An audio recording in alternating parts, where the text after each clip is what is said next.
Okay, we good now? Awesome. So the overarching physics goal of the work that I'll describe is to understand nuclear physics. So that is nuclear structure and interactions from our fundamental understanding of particle physics. So that's the dynamics of the most fundamental particles we know about, such as quarks and gluons that make up, of course, protons that therefore make up nuclei and atoms and so on. The hard part about this is understanding the strong interactions encoded in the theory known as quantum chromodynamics. Strong interactions are the strongest of the forces in nature. They bind quarks into protons, bind protons and neutrons into nuclei, form other types of exotic matter. And it's really these interactions that we want to understand.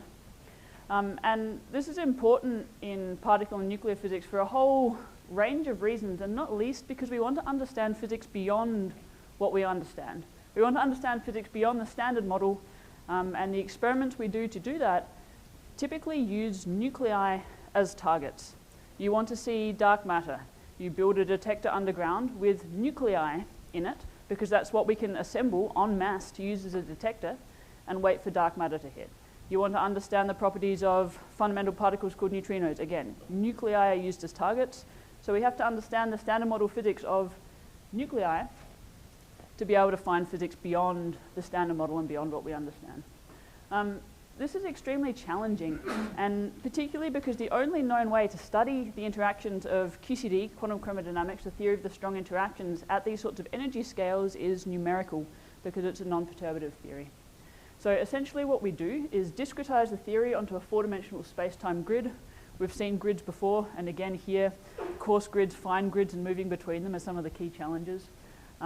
We discretize the theory onto a four-dimensional space-time.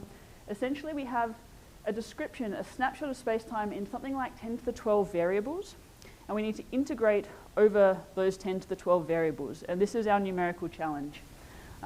We can't do this integral analytically. Essentially we evaluate this by importance sampling, and by that I mean if we've discretized our theory onto a Euclidean space-time grid, you have some finite volume, some boundary conditions on the edge of your grid. You now need to integrate over the values, say, on each site and on each link between the sites. We have matrix-valued links, for example. You have to integrate over all of these degrees of freedom with some known factor in here, an exponential weighting of the action. So this looks like something you might see in statistical mechanics. It's the same problem here. We can do this by importance sampling, so we can sample these 10 to the 12 numbers on this grid with this weight already in, and then everything we want to calculate just becomes a statistical average over the samples we've taken. Okay, so essentially these calculations, which as I said are important in many aspects of particle and nuclear physics, proceed in three main steps. The first is to generate these samples of field configurations. So to give you an idea of the scale of this problem, we do this on leadership class computing. Typically we need 100,000 cores, thousands of GPUs. Each of these samples is something like 10 to 100 gigabytes. And the problem is that this gets exponentially harder as we want to study larger nuclei. So this uses, say, hundreds of thousands of cores to study small nuclear systems, say 1 proton, 2 protons, 3 protons. And to understand some of these nuclear physics experiments, we really need to study systems of tens of nucleons. So this is a massive computational challenge. This is what I'll be really talking about, approaches to using machine learning to accelerate this part of the workflow. I just want to advertise some of our other challenges.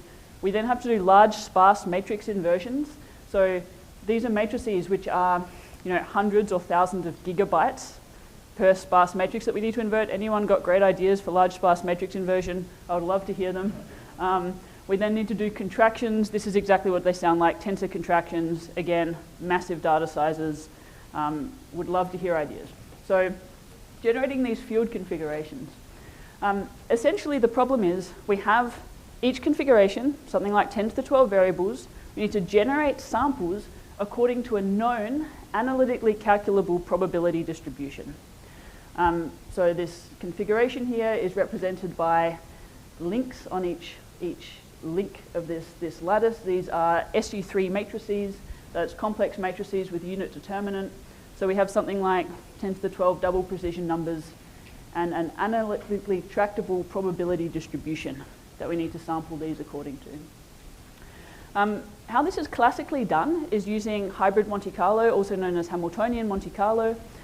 Essentially, you integrate a molecular dynamics trajectory. You inject some momentum, which is sampled from a Gaussian or something like that, integrate the dynamics along some trajectory of motion.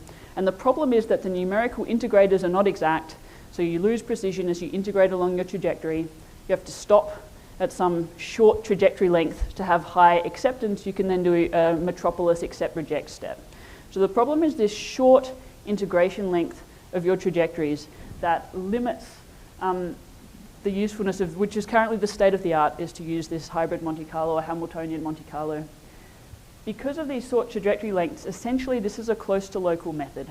So you're updating physics at nearby sites each step of this evolution, which means that if your lattice spacing gets fine, you want to go to smaller and smaller discretization scales. The number of updates in your evolution you need to change physics on a fixed physical length scale diverges. It becomes large. So this is not a practical approach when you want to go to the continuum limit, which is of course the limit in which you recover the physics of interest. So in that limit, we call this critical slowing down. It's of course intimately related to critical slowing down in all sorts of other fields, that you slow down as you approach some point in parameter space that you'd like to get to, and computation becomes infinitely expensive as you move towards that point. So this is the state of the art, and this is what we want to, this is the problem we want to approach using machine learning. So I'll mention now briefly approaches we've taken to this problem using multi-scale algorithms involving machine learning. I want to advertise a graduate student doing great work on this. Tej will be talking after lunch on approaches we've done recently using generative models for this problem. So again, of course, generative models in something like 10 to the 12 variables are extremely challenging. So this at the moment is a non-toy system. Okay, so the multi-scale procedure that we've developed for this, if you think about if you have some sort of coarsening and refinement procedures, you have some fine grid where you'd like your simulations to take place, if you can coarsen and then have some re-refinement procedure that preserves the topology of what you're doing to a good extent, and that in itself is already a problem that we've heard something about today. This is already challenging. But if you have some sort of a procedure like this, then you can imagine a way to circumvent this critical slowing down. You take your coarse field configuration, your fine field configuration, you coarsen it, you do some usual process, say your Hamiltonian Monte Carlo or your hybrid Monte Carlo in the coarse space, where it's efficient, and then you re-refine. And so if you think about stacking multiple layers of this coarsening procedure, then you can have a significantly cheaper approach to fine simulations. You just do all of the work at the coarse level and use your refinement procedure to take the work of getting back to the fine space. So this is, in principle, very nice, but the problem is how do you do this coarsening and refinement? So this is essentially a renormalization group flow, for those who like that terminology, but it's a renormalization group flow in something like 10 to the 12 variables. So this is extremely hard. Essentially, the problem is you need to know what parameters to do the coarse space simulation with. You want to do a simulation in a fine space, but if you want to then go and do your Markov chain Monte Carlo in a coarse space, you have to know what the parameters are to do that updating procedure within the coarse space. So there's a matching problem. What are the parameters of, in this case, the action, the algorithm to do the updates with that matches the physics in the coarse and the fine spaces? So this is essentially a parameter regression problem. You can think of this as being exactly analogous to an image recognition problem, except instead of saying, I want to know whether an image looks like a cat or a dog, I want to know what the parameters are that label the action that encodes the physics, given a snapshot of the background space-time configuration.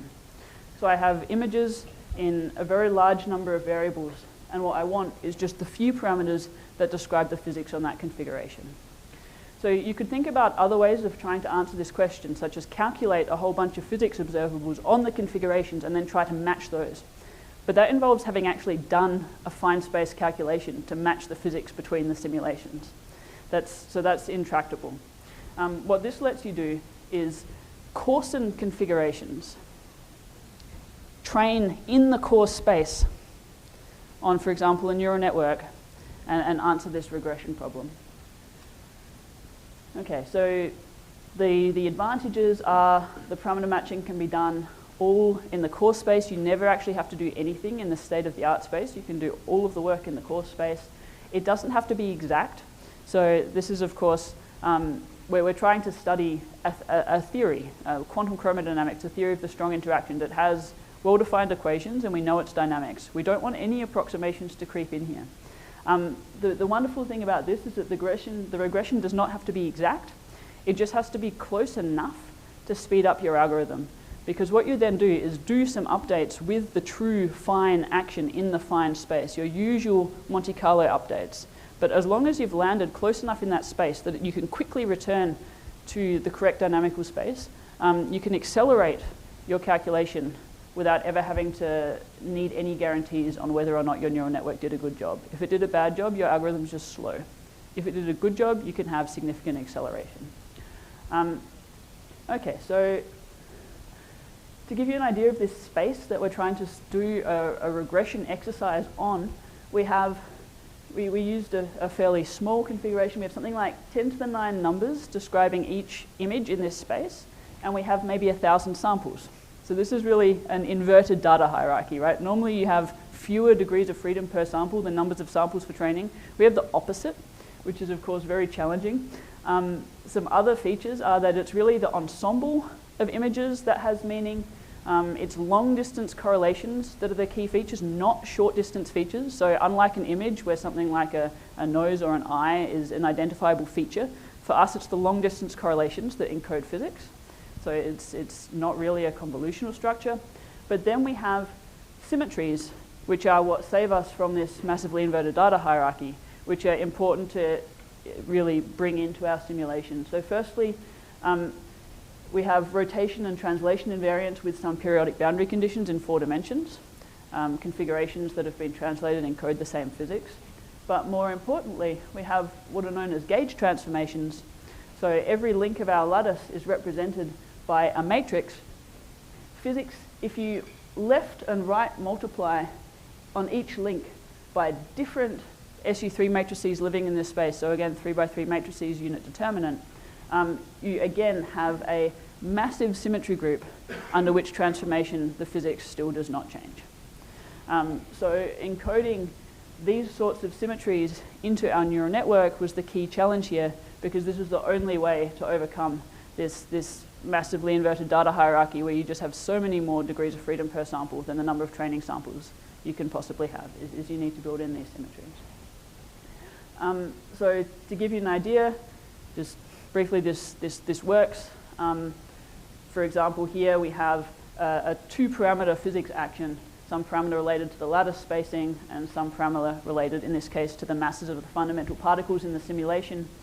So we can't generate training data nicely spanning this space because you generate it in streams. So once you've started a stream, it's much more efficient to generate lots of training data in one place than to try to sample this space efficiently. So we have challenges in the training in that we have spiky training data distributions with a lot of data at one parameter set and none in a void in between. But using these symmetry invariant feature networks, we were able to make predictions on new data sets that interpolate nicely, extrapolate in this space, and this performed much better than trying to do a principal component analysis or trying to calculate some subset of physics observables and then do an interpolation in this space. So this worked reasonably well. Okay, and so this was on systems with something like 10 to the 9 variables, and there's still some scaling to go to get to the 10 to the 12, which is the scale of state-of-the-art calculation, so there's still scaling challenges here. Ultimately, we think that it might be more efficient to try to skip using hybrid Monte Carlo or Hamiltonian Monte Carlo at all, which still relies on these close to local updates, and go straight for some sort of generative models in this space. And so, like I said, our graduate student, Tej Kanwar, will be talking after lunch about our first efforts in that direction. Thanks.